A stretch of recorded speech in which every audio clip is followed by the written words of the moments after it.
Welcome to the Draconeck and Friends official podcast, where we peel back the curtain on puzzle games and the people who make them. I'm Syrenne from Draconeck and Friends, and I'm joined as always by Alan Hazelden, the head Draconeck at Draconeck and Friends. Hey there. Today, we're joined by Ben Taylor, who you may know from their work on Can of Wormholes. How are you doing today? I'm doing very well, thank you. It's, go by the name sunnyjum online, which you might have heard me by as well, or munted finger games. A variety of names out there. Awesome. So can you sort of give listeners who do not know you, maybe have not heard of Can of Wormholes, like how would you describe yourself and how would you describe the game? For sure. Well, I'm a solo game developer, first of all. So munted finger games is really just me. And Can of Wormholes is my first, I would say, full game release for both PC and console. In the past, I'd done some mobile games on iOS, but this is my first full tier release, and I'm happy with how it's all gone. So Can of Wormholes itself is a soccer-bound game, which I'm sure we're all familiar with. Alan, more so than most with your fantastic games. And it's, at its core, a place to shape in the whole game. Like, you control a worm, you're manipulating it around a 2D grid, and you're trying to make it match this hole in the ground. And it takes some inspiration from classic games like Snake, where you can eat your pellets, and it makes the snake grow in length by 1 unit. And a lot of the puzzles just revolve around how you physically manipulate this snake, or worm, I should say, to overlap the goal shape and fall in, I think is it in a nutshell. Yeah, and then there's just various mechanics which make it just a little bit cursed. Very, very, very cursed. But cursed in a good way. Yeah. In fact, I've got the game in front of me right now on the Switch, because it has been 3 years since it came out. Oh, that's right. Yeah, it'll be the 3-year anniversary probably a little after this podcast comes out. Yeah, so I'm kind of seeing it with fresh eyes for the first time here. Really, every time I've played it in the past, of course, I've been in that developer mindset where in the back of your head, you know the solutions to all the puzzles, and you're just going through the rote systems. But it's been enough time now that I can jump into a level and not immediately know the solution, which is an interesting place to be in when you're the creator of the game. And it is really dawning on me just how cursed this game actually is. Sometimes you have to be a little removed from it to be able to appreciate. I'm glad that you finally got to have an understanding of that sensation. Yeah. Because the game itself really, of course, started from the puzzle aspect. So you've got the puzzle side, and then you've got the overworld side. And I was always quite confident in the puzzles themselves and the puzzle design there. The overworld, less so. In terms of the puzzles themselves, my design philosophy was, how much can I get away with, or how many interactions can I squeeze out of as few as elements as possible. So in the levels, you've really just got the platforms themselves, you've got the worms, and you've got walls and fences, really, and they're just the only objects in the game. Like, you go through the whole game and you don't get introduced to any more elements. And you've got your 4 directional inputs, up, down, left, right, and I guess your undo button, but that's not really part of the gameplay itself. And I wanted to see just how much I could get away with by just those 4 directional inputs. But then, putting all that aside, you've got the overworld, which ties things together. And I'm a bit more relaxed there. I'm using some other buttons to throw the wormholes at the levels to start them. There's another button to throw the can to roll around. So I kind of am a bit looser with the restrictions of what I put on myself for the overworld. And I kind of viewed that overworld as like a cerebral relief, if that makes sense, because you can get stuck on a puzzle for quite some time, and either give up or finally succeed, and you exit back to the overworld. And I'm one of those people that just needs to be able to just mash a key on the keyboard and just have some relief. And in the case of this game, it's just throwing the little wormholes everywhere and just spamming them. So I just wanted kind of a playground to tie the levels together. I can go into how actually I ended up settling on what the overworld itself was and what the character player was, if you like. But I just thought it was interesting to touch on those 2 distinct design philosophies there. Yeah, absolutely. I mean, I'd love to go back to the start and like hear, yeah, what the starting point was. Like, did you always have for the puzzles that design philosophy of like doing a lot with a little, or was that something you found like a little way into development? No, doing a lot with a little was the original design goal. It's probably no surprise that it's heavily inspired by Stephen's Sausage Roll, which I think is one of the games that does it the best. Doing a lot Absolutely. with a little. But of course, in Stephen's Sausage Roll, the the overworld and the game world are kind of one and the same. I wanted to keep that to just the puzzle environment itself. So I was like, where do I start? Let's start with this worm character that you're moving around the levels, because I thought that in itself was interesting because your player character, like this worm, was almost an obstacle in and of itself.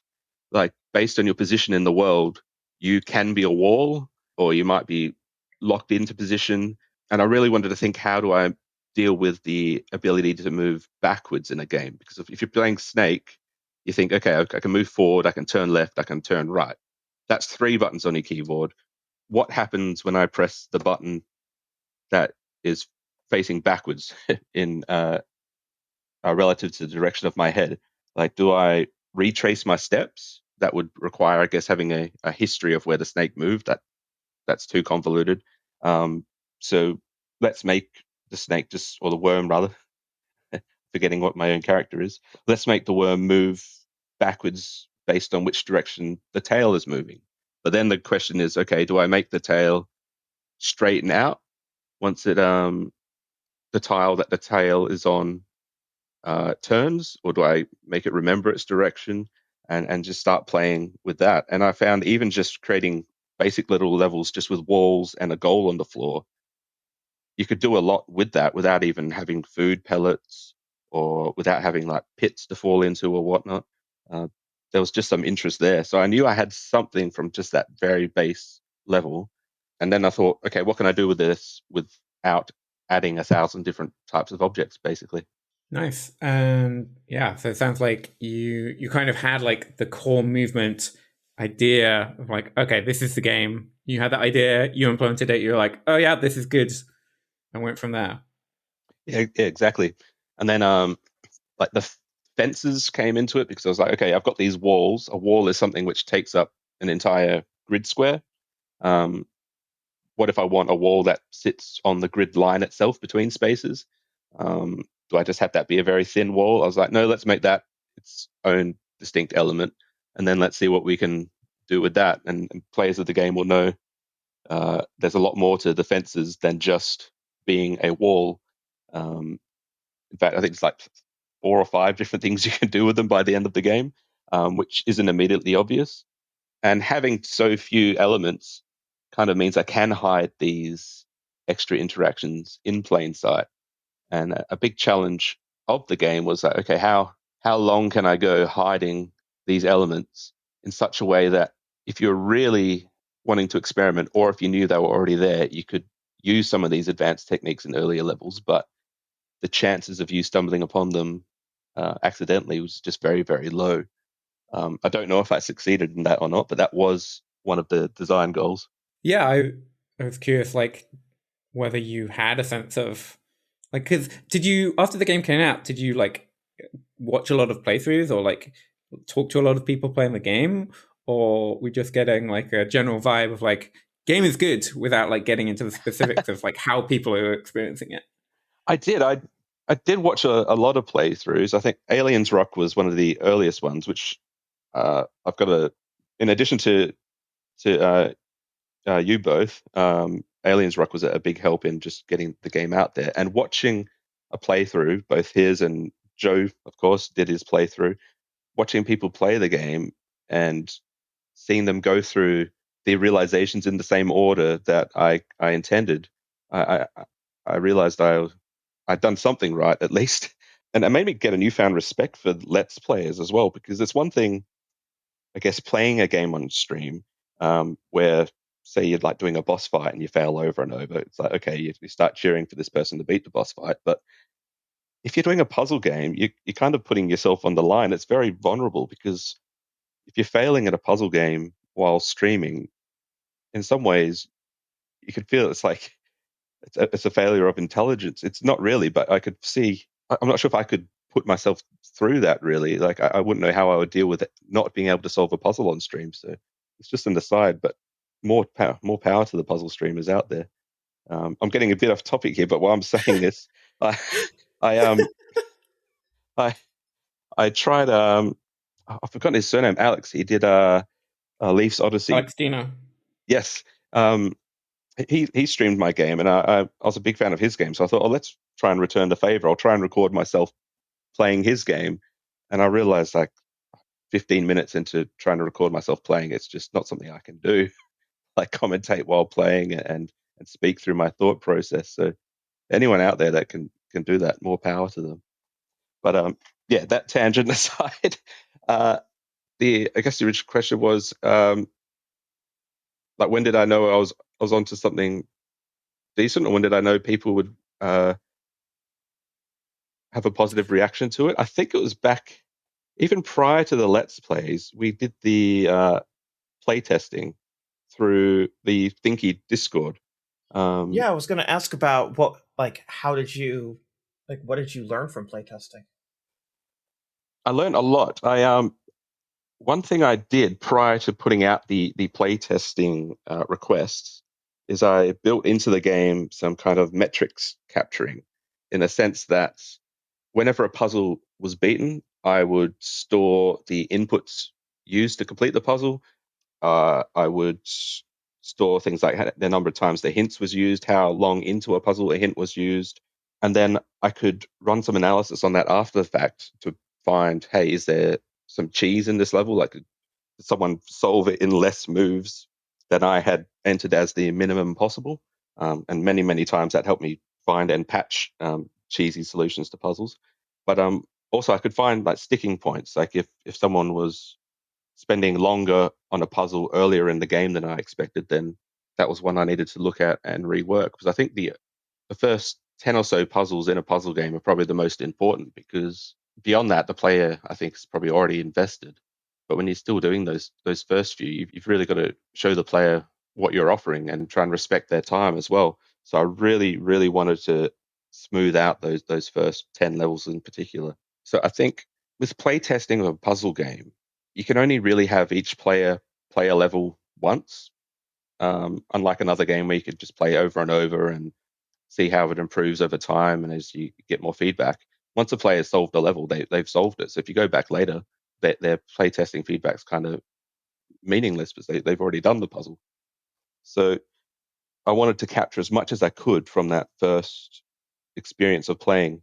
So I think the metrics capture is probably the most important thing I did. And before you were doing more broader testing with people from the Thinky Puzzle Games Discord, how, like, who was testing the game initially? Prior to that, a couple of friends and family, really, but no one really in the puzzle space, like no fans of the genre. So I guess the answer to that is me. Like I was making the game for myself, so I was testing it from a technical level, but from a puzzle standpoint, there was no testing up until we opened it up on the Thinky Discord. So that was probably the most nerve-wracking time for me, if I'm honest, because that's when it could have all fallen apart. And based on the feedback from that, I had the confidence to both finish the game and see it through to release, which I'm not sure I could have done had I not done that playtesting, because being a solo developer, it's motivation is of course a big struggle, but you never really know if you're onto something good or not. I had real doubts about the overworld part of the game. I was quite confident I had something good with the puzzle aspect, but yeah, it could have gone very south very quickly during playtesting. So I'm glad it didn't. What was the game like in its earliest stages of development? Like, what was the creative foundation? Like you said, it's inspired by Steven's Sausage Roll, and like you build on that. But like, what was an early build of this game like? This actually will tie into my game engine choice, or rather lack of game engine choice. But the earliest iteration of the game actually spawned out of some solver testing I was doing. Like I was working on various like Sokoban prototypes, just grid-based puzzles really, and I built a little framework in which I could test some of these games. Not quite as involved as Puzzle Script, but still, it was just a C++ OpenGL little project I had going where I could throw ideas in there, make basic levels, and then run a solver algorithm against them to see, is there a faster way to solve this puzzle than I'm doing so, just to try and quickly find cheese and test mechanics really, because the solver was aware of the game mechanics. It basically just pressed the 4 input directions the same as the player would, and kind of just brute force it. So in addition to solving levels, it helped test game mechanics themselves. And I can't remember exactly how the snake idea grew out of that, but it grew out of this custom solver, which meant there was no real point where I put that aside and then picked up, say, Unity and started making the game. It just became the game, which means Can of Wormholes is running in its own game engine, really, which for a game like Can of Wormholes wouldn't be a recommended move. If I was telling someone whether to roll their own engine or whether to pick up Unity or Unreal, I would definitely say the latter, because engines take a lot of time. But it's also just something I love doing. I love that nitty gritty code side of things. So I went down that path, and it grew out of there. But in some ways, you shoot yourself in the foot because you don't get a lot of things for free like you do with a game engine, like text rendering and whatnot. Like one of the weirdest things about Can of Wormholes is it doesn't even have a text rendering engine. Like all the text in the game, it was a stylistic choice at first, is just handwritten. So I'll just write the same text like 3 times over the top of each other and cycle between those 3 frames to give it that weird visual look, which I thought went quite well with like the wormy theme of the game.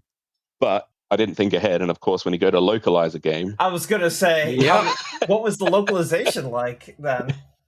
It was me working with translators to get the translation first of all, but then me just handwriting those translations. Oh my god! So for people who are not familiar, this game is also in French, which you can write in French relatively easily, and then simplified Chinese.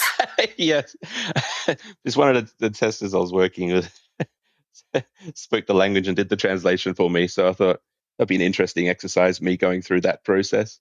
Oh my gosh! I thought therapeutic on some level, but in no way a good use of my time.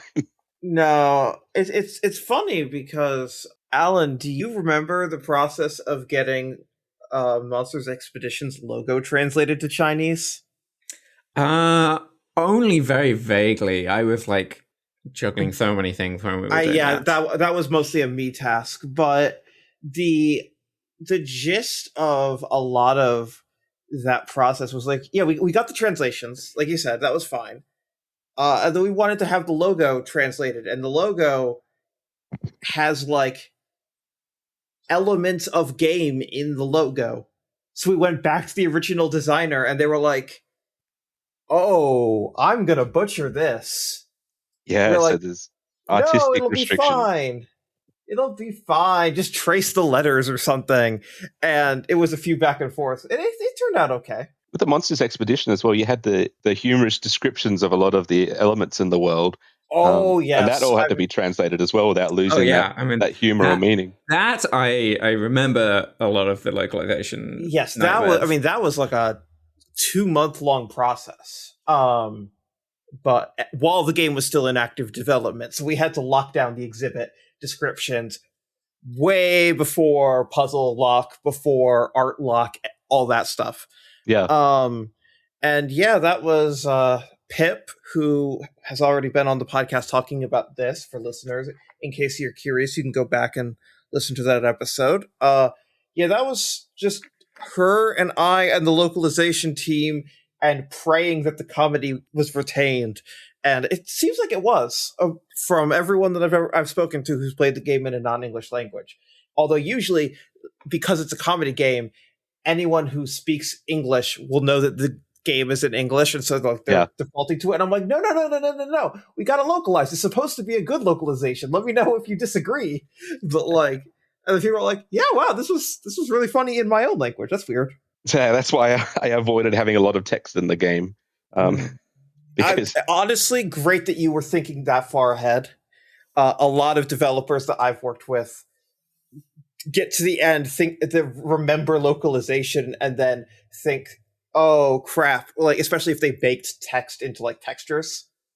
yeah, One of the developers on the projects we're currently publishing, all of the text in their game is textures, and we're like, well, there's not a lot of text here, so this is going to be fine, but also, well, this could be fun.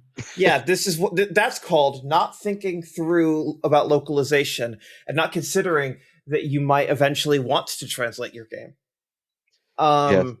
So I kept all my text in separate textures, so I could just swap those out. But still, not the decision I'll be making again next time, and haven't done for the next game. Yeah. So speaking of not getting things for free in your engine, the game also came out on the Nintendo Switch. And that is definitely something for which and not even just Switch specifically, but like the idea of porting it to a different device with like a different tech stack is something that a lot of modern engines really like advertise themselves as you won't have to deal with this. Yeah, kind of out of the box. Yes. So was that always like the plan for you to bring this to a console, or was that a pivot idea when you realized that you might have had something? Like, how did that come together, and what was the port like? Yeah, when I was coming up towards the Steam release and I realized I might have something here, I did have in the back of my mind, I do want to put it on the Nintendo Switch if I can justify doing so, for probably vanity, if nothing else, just because I've always had the Switch. I like the Nintendo systems, and I thought it would just be cool to carry around my game and have it in a handheld form. As for the tech side of things, of achieving that, it wasn't as painful as you might think. Really, since I wasn't using the built-in engine, really, I just had to follow the bare bones tutorials at first. Just to you had to actually read the documentation that nobody reads. Yeah, I'm trying to think. Like, I don't want to break any like NDA stuff here, but it's all very generic. Yes, just getting like a triangle on the screen was probably the hardest part, as is any like custom 3D engine. But the moment I got that, I could really just plug in what I already had and attach it. And it was really just a case of debugging maybe some shader errors or whatnot. But the gameplay really just worked straight out of the box. Once I got something on the screen, it was 90% done. Nice. Okay. And thankfully, since I did roll my own engine, there isn't a lot of overhead that doesn't need to be there. So I didn't run into any performance issues on Switch, which I know a lot of people have done. So it smoothly runs at 60 frames a second. So I'm happy with that. Yes, coding it closer to the metal is definitely going to get you there. So that's definitely a benefit. But yeah, thinking about changing over the rendering engine to support another device, not a fan. It is OpenGL on both systems, so there wasn't a great deal of work there, thankfully. But and was the port was it like pleasant after you got the first hurdles out of it, or was it like a nightmare? From a development standpoint, it was. It was pleasant. I doubted at first I could do it when I was first reading the docs, and I was quite daunted. But once I started seeing what looked like the game on the screen, probably the wrong color and upside down at first, but still the game. From there on, it was a good experience. I was like, okay, I can do this, and I can see it through. I don't have a business bone in my body, so I didn't think about how it would actually perform and marketing and whatnot. But I did view, as I said, the whole thing as a vanity project. I just wanted it on the Switch. I still see like the Steam version is probably the canonical one, and the Steam version is vastly outperforming the Switch one in terms of sales, which is probably no surprise. but I think it was worth the effort in the end. Awesome. Yeah, I was going to ask if you feel like, in financial terms, if it was worth the time it took to make the version. I'd say almost like break even maybe for the time spent on the Switch version, which is all I can really hope for. Yeah, I think. no, that's totally fine. Was there a thought of bringing it to other platforms or like mobile, or was it just like, you got the game out on Steam, you got the game out on Switch, you just need to move away from the game and go work on something else now? Yeah, it was very much that. I might revisit the mobile version. When I say revisit, I haven't actually done any work towards it, but I've thought about the concept of running it on mobile, and I think it could work on there. But I was a bit burnt out on the project. I wanted to work on something else. I didn't want to subject someone else to my horrible code base. So I thought, like, if I was going to put it onto another platform, I would do it myself. But I wouldn't want to do a half-assed job of it. Basically, I'd want to make it true to the original. So I may revisit it one day if I do maybe like an anniversary version or something, if I do some significant DLC. But for now, it's just going to be PC and Switch. Awesome. And how much have you said publicly about what you're working on now? Not a great deal. What I'm working on now is, because I'm obsessed with writing my own tech, I have been working on a game engine in the background for a while now. But the games I make in it, I want to make sure they're the type of games that require that custom tech and benefit from it. I have a plan for 3 games in this next engine, so I really want to have something I can reuse. The first of which is not a puzzle game. The second of which will be a puzzle game. Not a direct follow-up to Can of Wormholes, but I do have another idea, and I haven't spoken about that one yet. And I don't think it's far along enough yet to say anything about that one. But for the next game, it's a 3D platformer with some optional multiplayer elements. And I think suffice to say, the game Paper, Scissors, Rock features in it quite heavily. And I want to try and take the design philosophy of Can of Wormholes of doing a lot with a little and apply that to another genre. It does feel like a weird move to step away from puzzle games for the next game, but at heart, I'm a gamer. I've always played all types of games, and I think you've got to work on what you're feeling in the moment, or you've got to work on the project that you want to exist, basically. And I've had this idea in the back of my mind, which I've wanted to make for a while now. So I'm probably about halfway through that project, and then I'll be pivoting back into the world of puzzle games again. Sorry, that's probably quite vague, but yeah, I haven't announced anything with this one yet. No, you're totally fine. And then you have an idea for a third game after the puzzle game? You've really got like your own roadmap. I do. And here's the next decade of your life planned out. With the rate I produce games, it's probably a bit longer than that even. But yeah, and then it goes back to another non-puzzle game, a team-based multiplayer one. Multiplayer does feel risky because the state of the industry. Yes, basically. And I feel more comfortable doing the single player experience. So the first game has multiplayer elements, but will have a standalone single player experience. So if you can't get 5 people online, you can still enjoy the game in isolation. Very intriguing. Yeah, I'm just thinking about Wormholes. Because I've just got it on the Switch here in front of me, kind of going down memory lane almost. And I do remember the whole overworld to this game. Obviously, you're this can walking around with these like cursed legs. I had my doubts about this overworld for the longest time, and I was so close to scrapping it at one point and just keeping it as the pure puzzle experience with like a menu tying the levels together. Because in some ways, I was really designing myself into a corner. A lot of these levels, because they had to physically exist in this world and within these like vessels that moved around this greater overworld. There was so many like tendons tying these different ideas together across different spaces and whatnot that really nothing could move. Like levels couldn't grow beyond a certain point because they'd bump into the level next to it, to the point where a level couldn't even be too big because you had to physically walk around it. I couldn't rearrange levels because you'd need the output from one level to feed into another level, yet that later level might ideally want to go earlier because it teaches you an idea that has to be used elsewhere. So I was really designing myself into a corner there. And I'm glad I stuck with it. But I was so close to just scrapping that overworld idea because I almost lost that flexibility as well. Because if I thought one mechanic wasn't working, I couldn't remove that in isolation because it would break all these other dependencies. I mean, how did you get started with the overworld? Did you have a sense of what you're working towards and you just did it, or I did didn't. you get there in steps? I got there in steps. The puzzles themselves, that was completely fleshed out.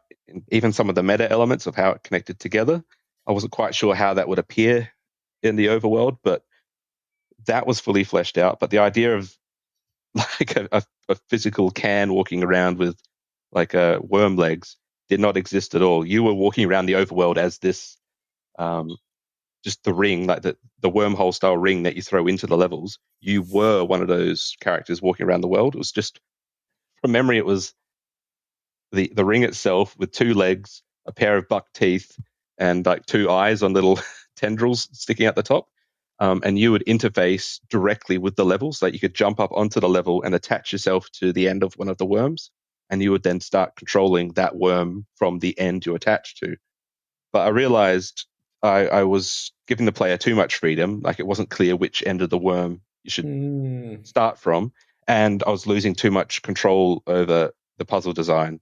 It was really hard to lock down the idea of puzzles if you could start from anywhere.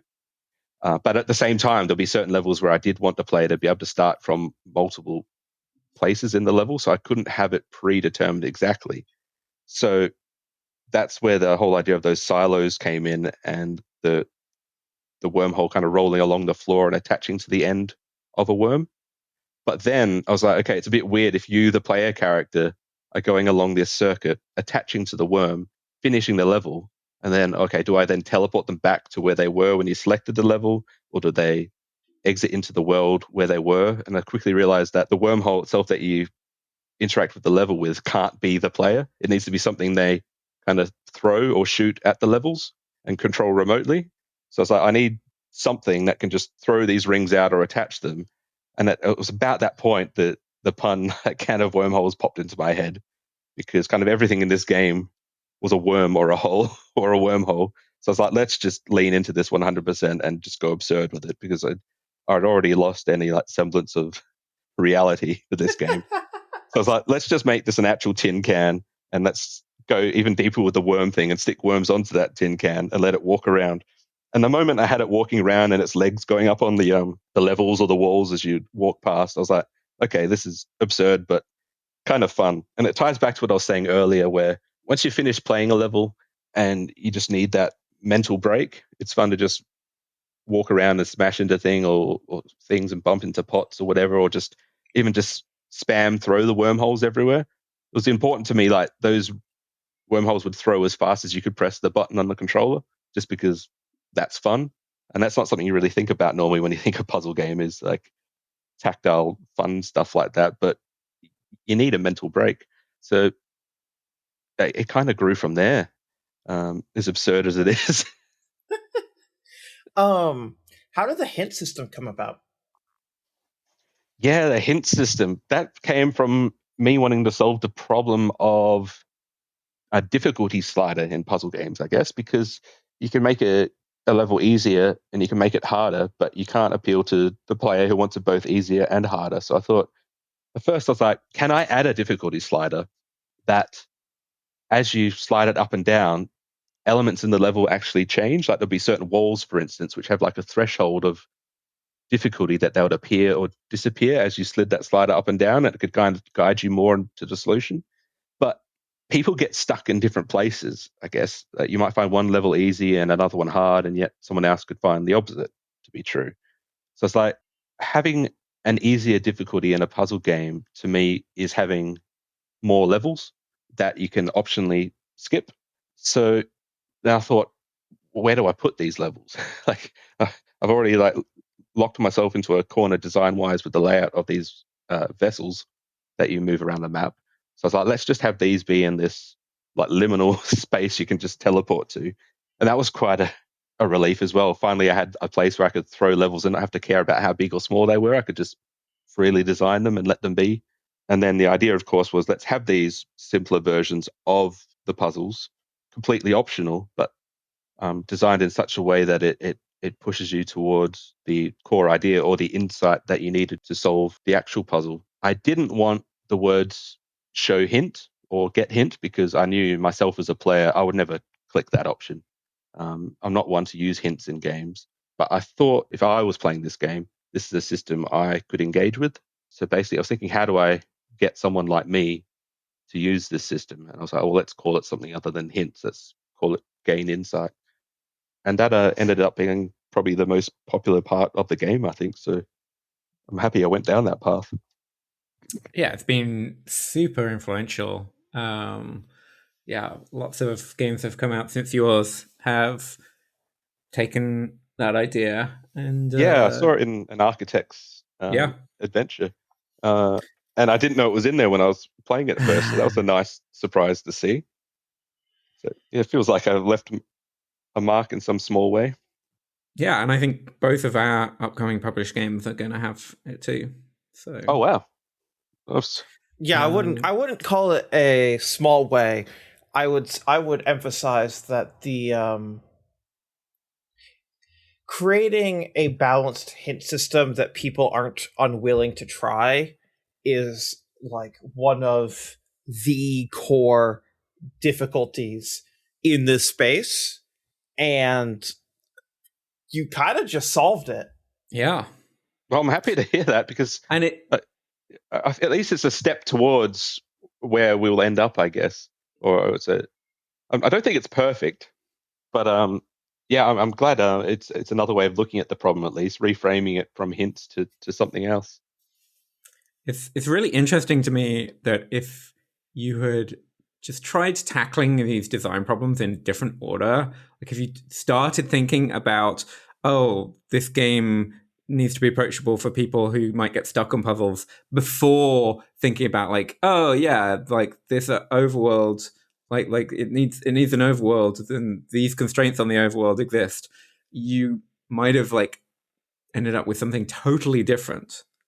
Yeah, for sure. Because if this hint system only came out of the constraints that the overworld was imposing on it, yeah, that's a really excellent example of like how every video game is just like a cascading chain of like early decisions affecting later decisions. Yeah, and locking yourself in.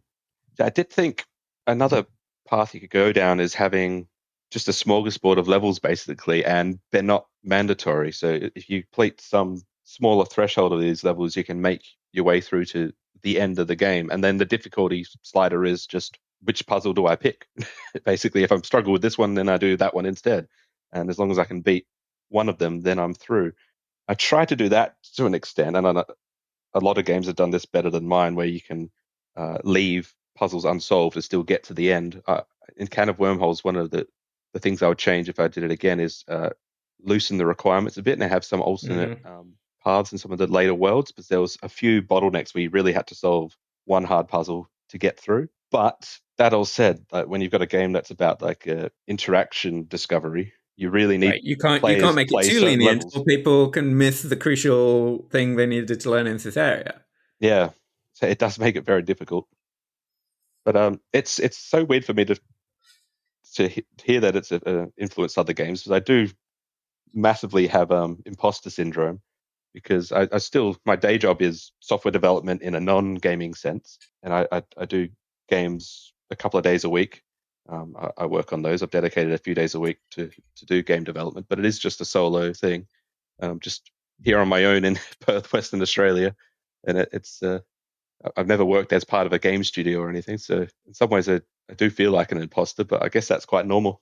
Right. I mean, I wanted to ask, like, do you have other game developers locally, or like do you have like a peer group that you feel like, oh yeah, like these are people who I chat to who are also making games in a similar way to me? No, I have friends that are interested in it and have dabbled, but no one in the professional sense, that has released anything. So it is kind of just me and my lonesome here. And in some ways I do like that. I am a bit of a hermit at heart, and I like just plugging away on my own projects. But yeah, I don't have those people to bounce ideas off. Do you have any questions for us or things that you'd want to talk about specifically? One thing that comes to mind is the Thinky Games community, and what you've started, Alan, is good at getting new developers up and running, basically, and trying to help new developers find their feet. And even myself, like having the Thinky Games community was a massive benefit and helped me through. And there's no way I could have released the game if it wasn't for that community, I have to say. So I guess my question would be, like, what can we as developers or even just listeners of the podcast do to help you with that mission? I don't know. Just keep making cool games. Keep influencing each other. Playing each other's games. Being inspired by each other, and one-upping each other. Learning from each other. Yeah, make the next gain insights that everyone wants to steal. I mean, on that note, like, were you, when you started making the game, were you in the Thinky puzzle game community, or did you find it after starting? I found it quite late into the piece. I wish I'd found it earlier, to be honest, but I'm glad I found it when I did, because there was some really valuable feedback I got through testing, which was because of the Thinky Games community. I'm not sure how I would have organized play testing if it weren't for that community. So yeah, I guess the answer to the question is spreading word about that community that you guys have cultivated. Other questions, I guess, like a lighter question. I was thinking, if you could like create a puzzle within an existing game out there that is not your own, which game would you like to do it for? Which game do you wish you had been involved with and created a puzzle for? Oh, good question. I mean, I could almost say Barbara is You, except I do have a couple of puzzles in that game. But that's... I was going to say, this is going to be very different for Alan. But like, Barbara is You is like definitely a game that I'm like, man, if like that's like so like in a parallel life, like, could I have made that game? And I don't know, maybe not, but it's like such a beautiful idea and so deep. That's an interesting thought. Like, had Barbara Is You not existed and someone told you, hey, here's a cool idea, let the rules for the game exist within the game world themselves as tiles, as words that you can push around, with just that seed of an idea, how far could you take it and what would you come up and with? Also, I wonder if it would... also, like, that seed of an idea, you could make hundreds of different ideas and they would all be like so different to each other. Yeah, it's such a powerful thought. Like, he must have known he was onto something the moment that idea popped into his head, because it is such a fertile idea. Yeah. And not to take away from the execution of the game as well, though. It's just like, it's such a great game as well. So I think that is one I would love to design for, actually, and just explore that space. Yeah. Syrenne, did you have a game that you wish you could have worked on? Yeah, but I was thinking about that as soon as you asked, which is why I'm glad that Alan went first. It's funny. There are a few that jump out to me. One of them is Storyteller, which handles puzzles slightly differently than a lot of traditional games, but I really, really love how that game is like structured and the information that it gives you about the types of puzzles you're doing. Honestly, though, and this is gonna be the funniest possible answer. I think the answer is Monsters Expedition. I think as I look back at the last 6 years, because we're now about almost to the day 6 years from me starting work with Alan, I really think that I should have like spoken up and like tried to design one or two puzzles within that game, just because that game turned out so cool and the rules are so straightforward. But So it goes. And also, there's just not enough puzzles in it. I was gonna say, if there's one thing that I hear from people who 100% that game, it's just that there wasn't enough to do. I was actually kind of expecting Alan to say Bonfire Peaks, which is why he developed half the game. Oh no, yeah, I mean, yeah. So, I kind of answered a different question. I answered the game I wished I'd designed, whereas the game that I'd want to design puzzles for is actually a very different question. Yeah. And Bonfire Peaks. Like, I can't say Bonfire Peaks because I did make so you've got of levels in puzzles that. for I know Bonfire that. Peaks. Yeah. Like 50% of them, to be clear. That game was really rewarding to make puzzles for. I think I had more fun making puzzles for Bonfire Peaks than for any of my other games, which were my games. And part of that is probably that, like, playing in somebody else's toolbox is like there's less pressure or something. But I think also part of it was the fact that it was a more 3D game and more 3D puzzles than any of my games. And that style of puzzle is just really satisfying to design. Yeah, a 3D game with a fixed camera as well, which was impressive. Well, essentially fixed camera. So that makes it hard to design for as well, I guess. Wormholes, I guess, is secretly a 3D game. Sure, yes. So maybe the answer is the games that we're currently publishing that I've not done any level design on for. Maybe the answer is I will dig into both of them and go like, yes, let me go puzzle sicko on this levels. Trying to think if there's anything else. It would be fun to guest design puzzles for another game. Like you said, just take that pressure off having to worry about the systems themselves and just experiment within that world. Right. I kind of did some guest design on Spook Express. Like, Lucas did almost all of the puzzle design for that, but I did have a lot of fun, like, just jumping in occasionally and going like, okay, here's an idea, like, here's a level, or here's a different version of an idea that's already here. It was like very, very low commitment, just like here and there, rather than I have to make everything. Syrenne, you mentioned potentially making levels for a Monsters Expedition. Alan, is that kind of like Wormholes in the sense where you couldn't really just throw a new level in there or move one around without just breaking all the interconnected bits?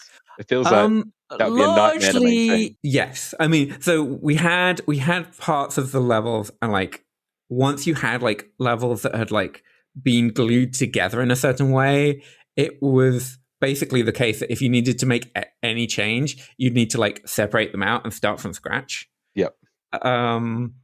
But we did keep adding levels pretty late, because one thing you can do in that game is you can just add a new archipelago basically anywhere.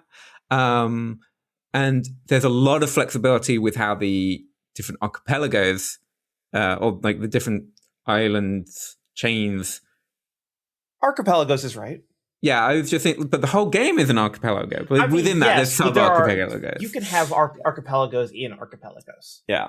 So yeah, like there's a lot of flexibility with how those smaller archipelagos are placed relative to the big picture. So yeah, we could go like, okay, well, we've got this cool puzzle. We haven't found a home for it yet. What are some other puzzles that could like go near it? And like, let's make it a little mini area. And then, okay, where can that go?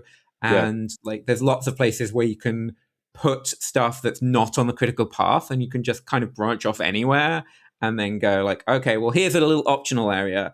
And then maybe it joins back up to the main path, or maybe it's just like it's self-contained thing.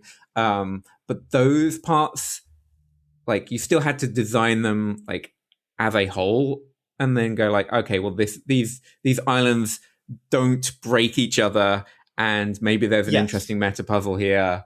And then once they're a unit, then it's like, oh, I hope nothing breaks here.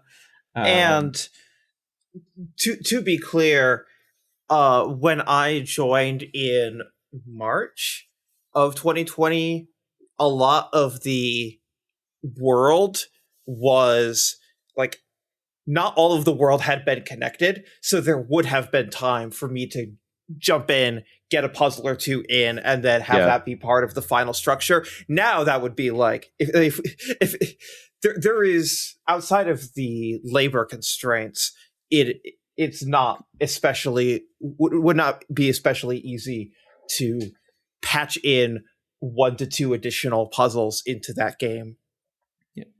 Understood. That said, we did do one post-release patch that just added a bunch of islands. So yeah, like adding just one puzzle would be hard. But if we added like 50 puzzles, that would also be hard. But in some ways, it would be more doable because like it would justify the effort. I mean, we could charge this time if we did it again. No, the problem is we can't charge because when we're adding them to the same world, like you can't have some people on one version of the game. So to be clear, if it's fully interconnected, you can't charge. Right, we could have like a new, totally new area. Yeah, you could have you could expand the map horizontally by like 6 island width and go from there. But you can't change what you've already got because there'll be a player out there who saved the game. I reckon we could add more puzzles without expanding the bounds the way we did that first time with the first content update. I reckon we could do that one more time and it would be a nightmare, but we could do it. We're not going to be clear, this is not something we're doing. No, this is not even. The only reason I'm saying these thoughts out loud as someone who produced that game is because I know that Alan won't be able to take this idea and run with it, and he also doesn't want to. But to be clear, he couldn't. Oh, I could. You're fortunate I don't want to, because like if I got in my head that this was a thing I wanted to do. All right, well, good luck pushing to PlayStation. Yeah, we'd figure it out. Anyways, is there anything else that we'd want to chat about, or is it about time to wrap up? It's midnight for Alan. Oh yeah, should let you get some rest. I'm just getting started. We're talking about adding content to Monster Expedition and in what would be a hellish development program. I'm pumped. Yeah, this is real waking hours for Alan. Oh, this is when the real work gets done.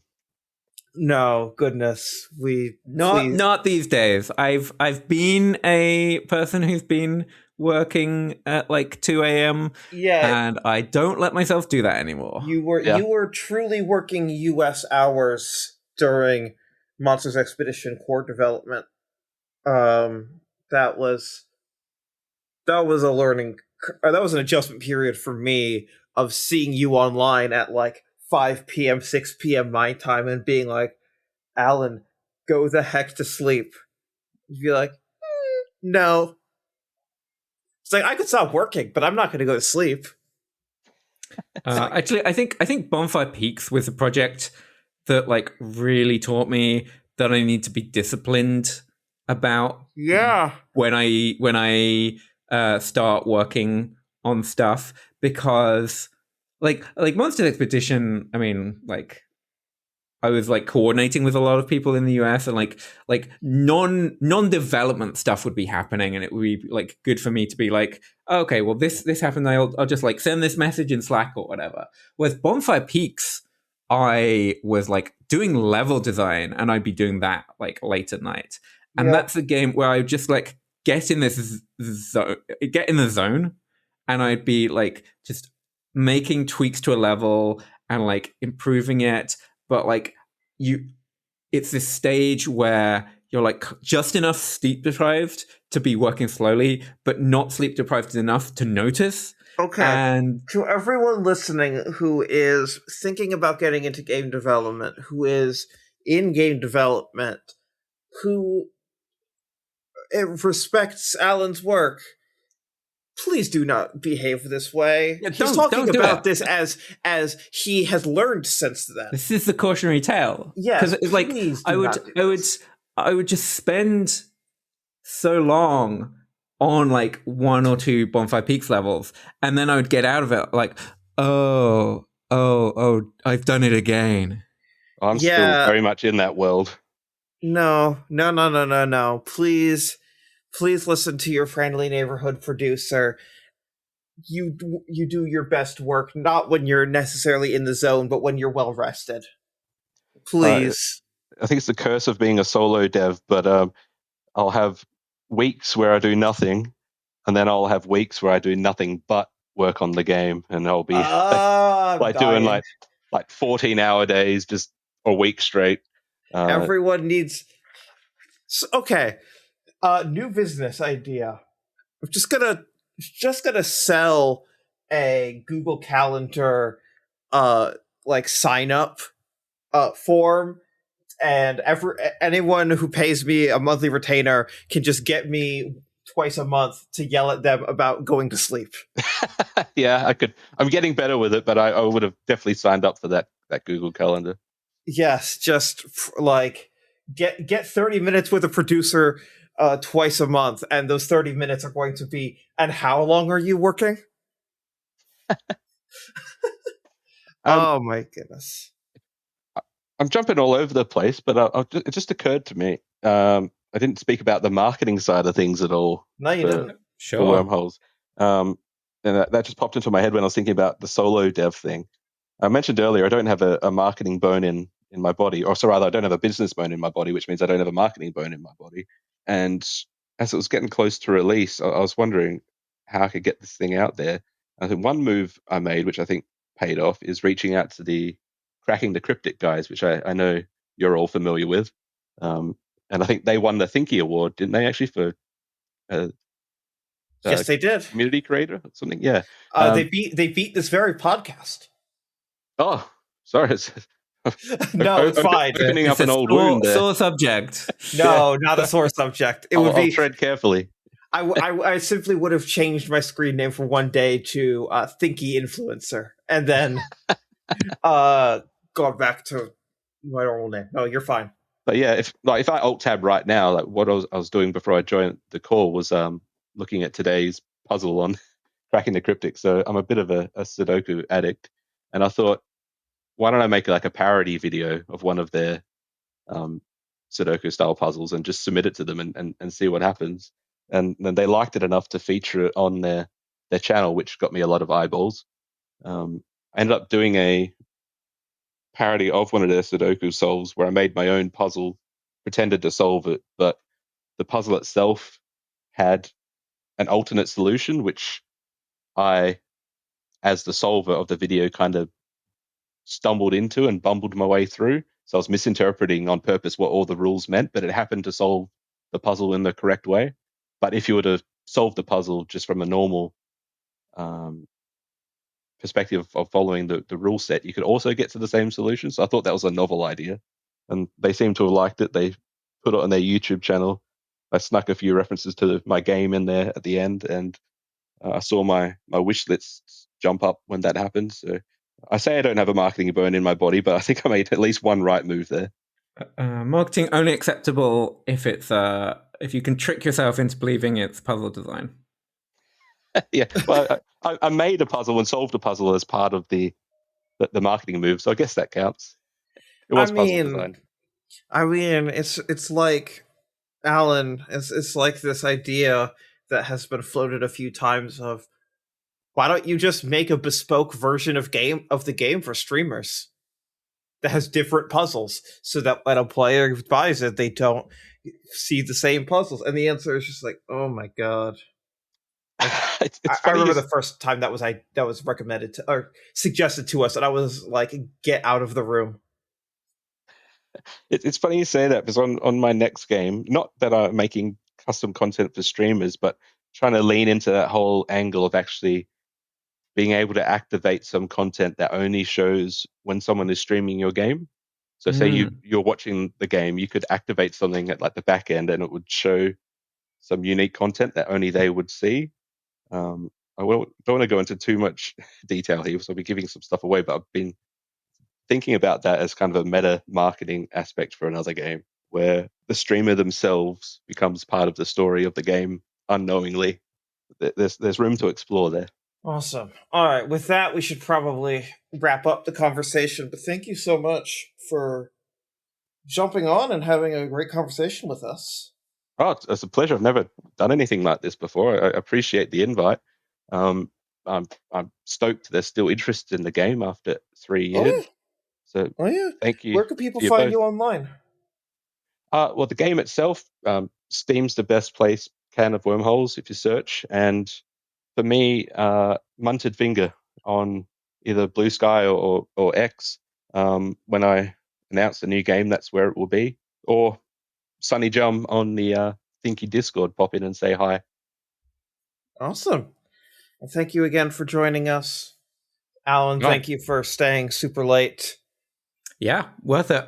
And thank you for listening to the Draknek and Friends official podcast. Our music is by Priscilla Snow, who you can find at ghoulnoisemusic.com. Our podcast artwork is by Adam DeGrandis. Our podcast is edited by Melanie Zawodniak. Please rate and review us on your podcast service of choice, and be sure to tune in next episode for more interesting conversations.